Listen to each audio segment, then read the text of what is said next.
हरे कृष्णा दोस्तों, आज के हमारे गीता पाठ के वीडियो में आपका स्वागत है। दोस्तों, जब कौरवों और पांडवों के मध्य जुआ खेला जा रहा था, पासे का खेल खेला जा रहा था, तो जब पांडव द्रौपदी को भी हार गए थे, तो उसके हारने के बाद द्रौपदी ने भगवान श्री कृष्ण के आगे जाकर बहुत ही गुस्से में बोला कि हे मेरे मित्र, हे मेरे सखा, मैंने तो तुम्हें अपना सखा माना था, अपना परम मित्र माना था, अपना सबसे बड़ा हितैषी माना था, लेकिन तुम्हारे होते हुए भी पांडव कैसे हार गए? तुम्हें सही टाइम पर उन्हें क्यों नहीं जितवाया? तो द्रौपदी के इस सवाल का जवाब श्री कृष्ण भगवान ने बड़ा ही सुंदर दिया। श्री कृष्ण भगवान कहते हैं, द्रौपदी, जब पासे का खेल खेला जा रहा था और दुर्योधन और कौरवों ने मिलकर ये कहा कि हमारी तरफ से पासे हमारा मामा शकुनी फेंकेगा, तो क्या कि पांचों पांडवों में से किसी पांडव ने एक बार भी ये कहा कि हमारी तरफ से पासे हमारे लिए श्री द्वारकाधीश श्री कृष्ण फेंकेंगे? मेरी क्या गलती है? अगर उन्होंने सही टाइम पर मुझे याद किया होता तो आज ये स्थिति कुछ और होती। इसमें मेरी तनिक भी गलती नहीं है। तो दोस्तों, हमें इस छोटी सी कहानी से ये सीख मिलती है कि हम कोई भी काम जब शुरू करते हैं तो हमें वो काम शुरू करने से पहले भगवान को याद करना आना चाहिए और हमेशा भगवान को ये कहना चाहिए कि हे भगवान, मेरे इस काम में आप मेरे साथ रहिए, तो वो काम सफल जरूर होगा। आइए शुरू करते हैं आज का अपना पाठ। न तवेवाह जातु नासम न तवम नेसे जनाधिपा न चेव न भविष्याम सर्वे व्यतम परम। ऐसा कभी नहीं हुआ कि मैं न रहा हूँ या तुम न रहे हो, अथवा ये समस्त राजा न रहे हों, और ऐसा है कि भविष्य में हम लोग नहीं रहेंगे। वेदों में, कठोपनिषद में तथा श्वेतास्तर उपनिषद में भी कहा गया है कि जो श्री भगवान असंख्य जीवों के कर्म तथा कर्म फल के अनुसार उनकी अपनी अपनी परिस्थितियों में पालक हैं, वही भगवान अंश रूप में हर जीव के हृदय में वास कर रहे हैं। केवल साधु पुरुष जो एक ही ईश्वर को भीतर बाहर देख सकते हैं, पूर्ण एवं शाश्वत शांति प्राप्त कर पाते हैं। नित्याना चेतन चेतनानाहम एको बहुना यो विद्धाति कामानम तमातमस्त है येश्च नुपश्यन्ति धीरास्तेषा शांति शाश्वती नेत्रेषाम। जो वैदिक ज्ञान अर्जुन को प्राप्त किया गया वही विषयों के उन समस्त पुरुषों को प्रदान किया जाता है जो विद्वान होने का दावा तो करते हैं, किंतु जिनकी ज्ञान राशि न्यून है। भगवान यह स्पष्ट कहते हैं कि वे स्वयं, दुर्योधन, अर्जुन तथा युद्ध भूमि में एकत्रित सारे राजा शाश्वत प्राणी हैं और इन जीवों की बद्ध तथा मुक्त अवस्थाओं में भगवान ही एकमात्र उनके पालक हैं। भगवान परम पुरुष हैं और भगवान का चिर संगी अर्जुन एवं वहां पर एकत्रित सारे राजागण शाश्वत पुरुष हैं। ऐसा नहीं है कि ये भूतकाल में प्राणियों के रूप में अलग अलग उपस्थित नहीं थे, और ऐसा भी नहीं है कि ये शाश्वत पुरुष बने नहीं रहेंगे। उनका अस्तित्व भूतकाल में था और भविष्य में भी निर्बाध रूप में बना रहेगा, अतः किसी के लिए शोक करने की कोई बात नहीं है।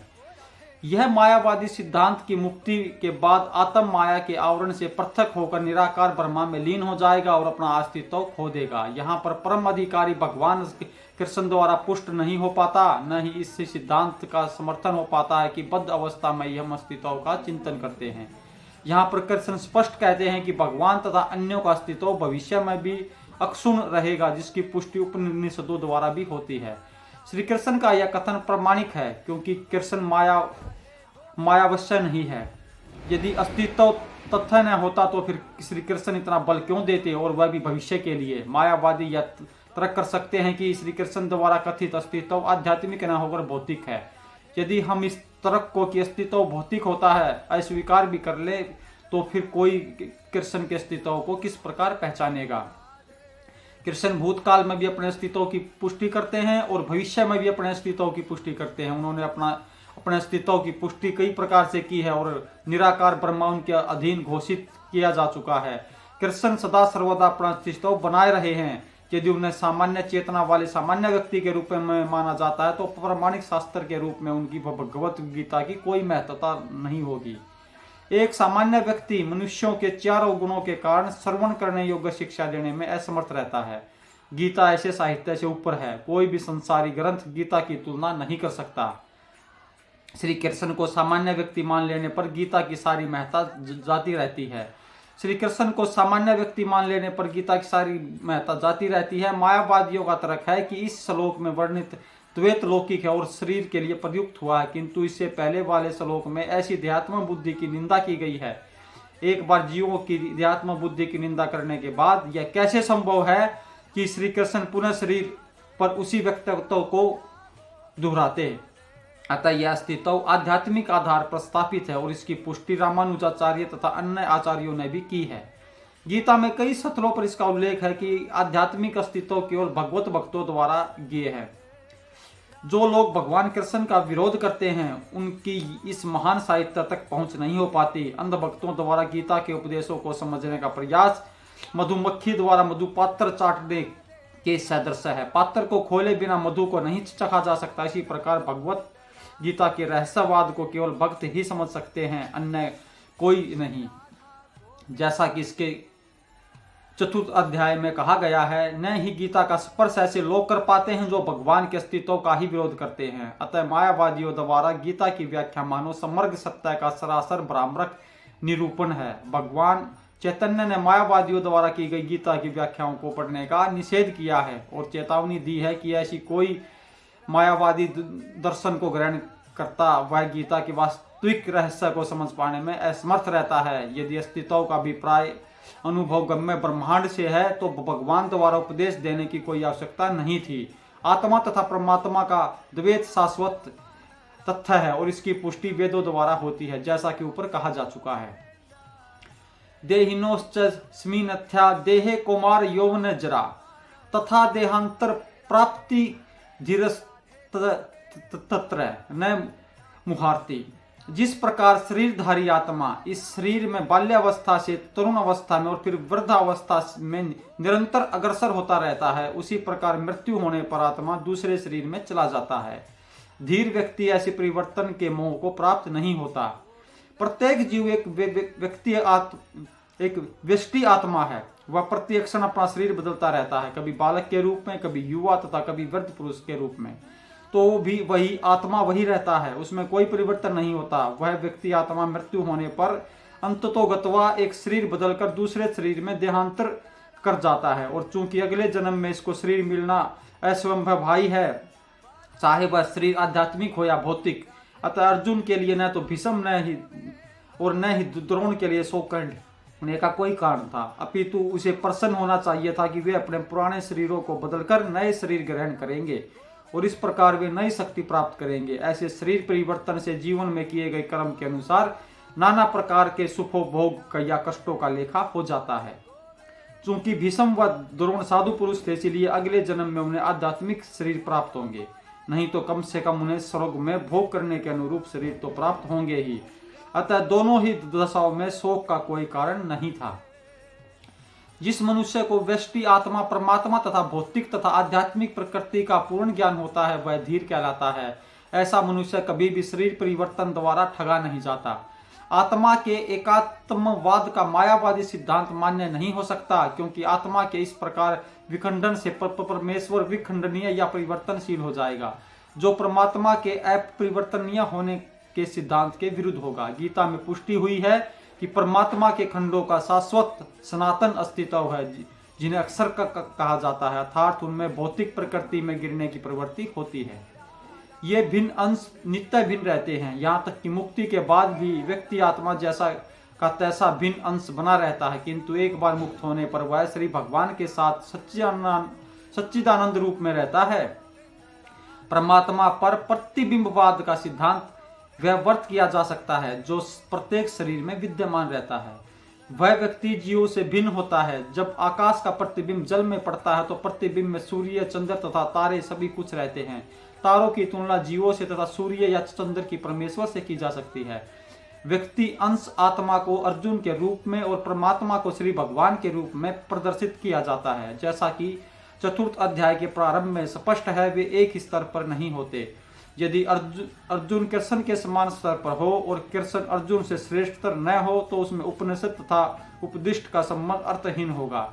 यदि ये दोनों माया द्वारा मोहित होते हैं तो एक को उपदेशक तथा दूसरे को उपदिष्ट होने की कोई आवश्यकता नहीं है।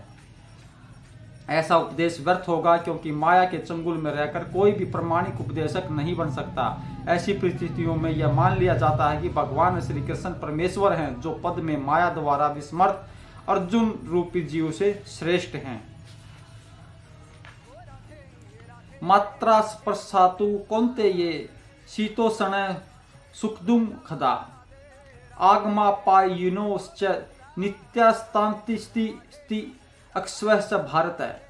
हे कुंती पुत्र, सुख तथा दुख का क्षीण उदय तथा काल क्रम में उनका अंतधार होना सर्दी तथा गर्मी की ऋतुओं के आने जाने के समान है। हे भरतवंशी, वे इंद्र बोध से उत्पन्न होते हैं और मनुष्य को चाहिए कि अविचल भाव से उनको सहन करना सीखे।